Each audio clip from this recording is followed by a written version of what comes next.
Do you guys think it's cold in Cold Harbor, or it's warm harbor?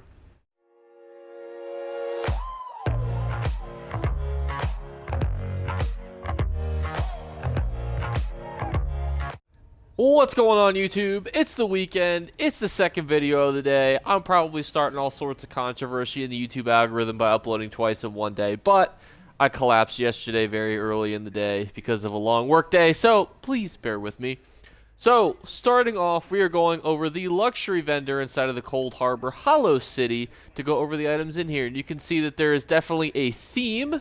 That theme being altars, urns, BDSM, altars, prayer, Neor, and a book that you can read, and an urn. Now, why do I always talk about this? Not just to showcase the items, but to talk about potential resale in the future. I do actually like how this looks. I think that this would fit in a lot of people's libraries. I could see this gaining value in the future. As far as other things, the altars actually usually also get a little bit of value in the future also, as there are a lot of little shrines that you can put on, and people will put them on these little altar thingies. So, if you're interested, you can put them on there, but overall, nothing too crazy. While we head on over to the Cyrodiil campaign, this is just a quick reminder. I know that I'm breezing through this video, that if you would like to be entered into the giveaway, all you have to do is leave a comment. I pull a subscriber comment and a random comment. So if you'd like to be entered twice, leave a comment and be subscribed. It's just that simple. It just works. And I appreciate all of you. We do the drawing at the beginning of the month. I post the video in every video, the winners, and you will find all the extra information in the community tab. And thanks again for so much. But now let's see what the old golden vendors got for us. Starting off, hot and heavy, Bright Throws Bowstring, one of the best Magicka sets in the game. Actually pretty incredible.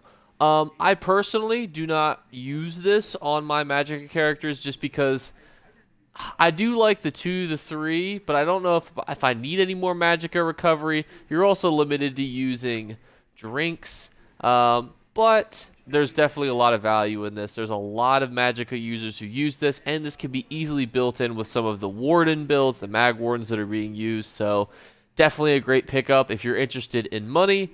Next, we have a Live Wire. When you take damage, you overload your circuits, applying concussions to enemies within you and healing, yada, yada, yada. Basically, it's cheap man's Crimson. Not a fan of it. Moving on. We have Durok's Bane. When you take damage, you apply Major Defile to the enemy for 5 seconds, reducing their healing. Not bad. I used a whole lot. Moving on. Unleashed Ring. When you deal damage with a blink, charge, leap, teleporter, pull, you cut your enemy, causing them to bleed and hemorrhaging, yada yada. 10 seconds. Big damage.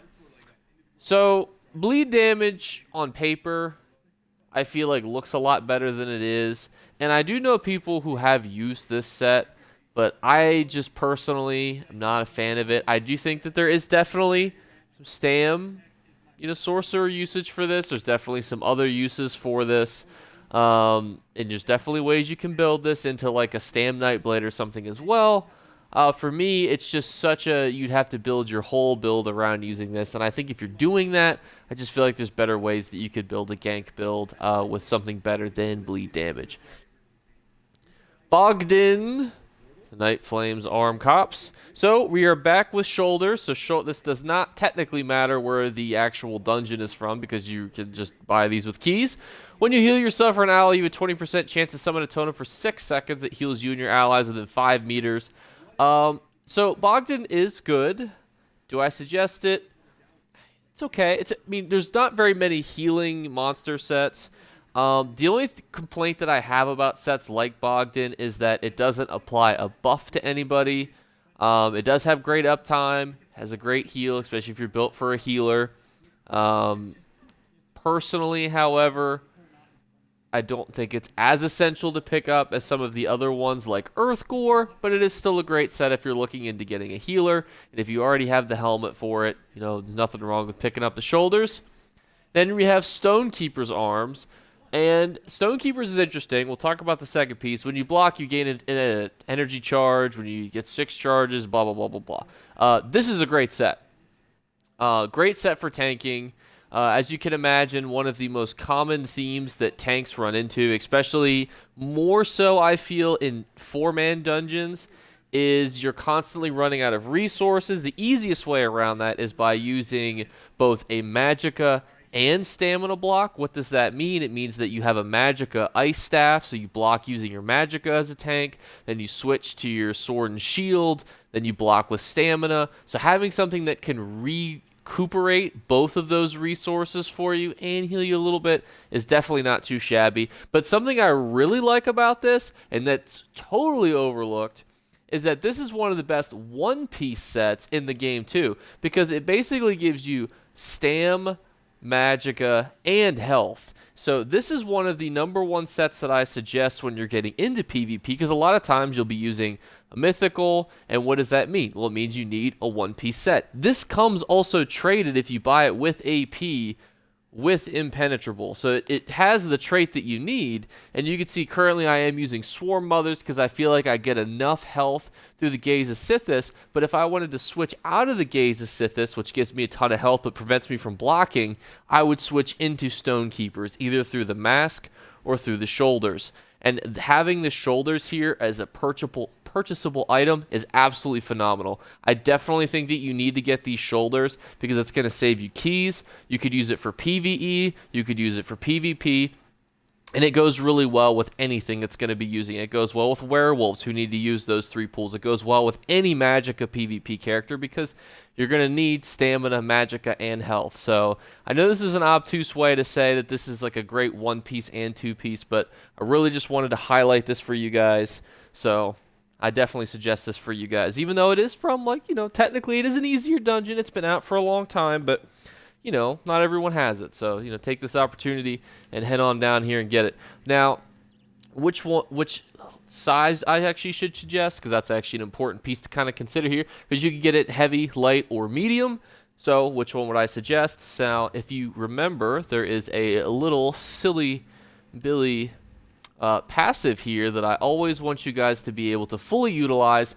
Undaunted Metal. Increase your maximum health, stamina, and magicka by 2% per type of armor, heavy, medium, light. So I have 6% because I have at least one heavy, medium, and light. So for example, if you are using the Gaze of Sithis like I am, which is already predetermined to be a heavy piece, and then you're using Necropotence, which is light, you're going to have to then use medium shoulders. So keep those things in mind when you're determining which size you want to get it up in, and consider that when you're building your character for PvP, because as you guys know, I always want to encourage you guys to get into different types of content.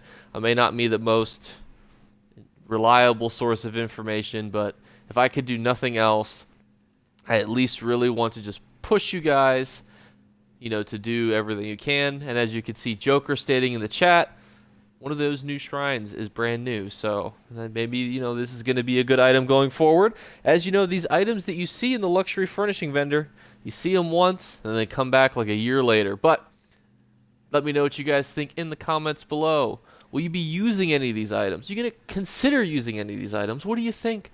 Do you have thoughts? Do you have opinions? Let me know in the comments below. I will be streaming tomorrow, and I can't wait to see you guys then, so I'll see you then. Bye, guys. You better remember to like and subscribe to Jake Clips. Or you should. I might have to pluck your eyes if you don't.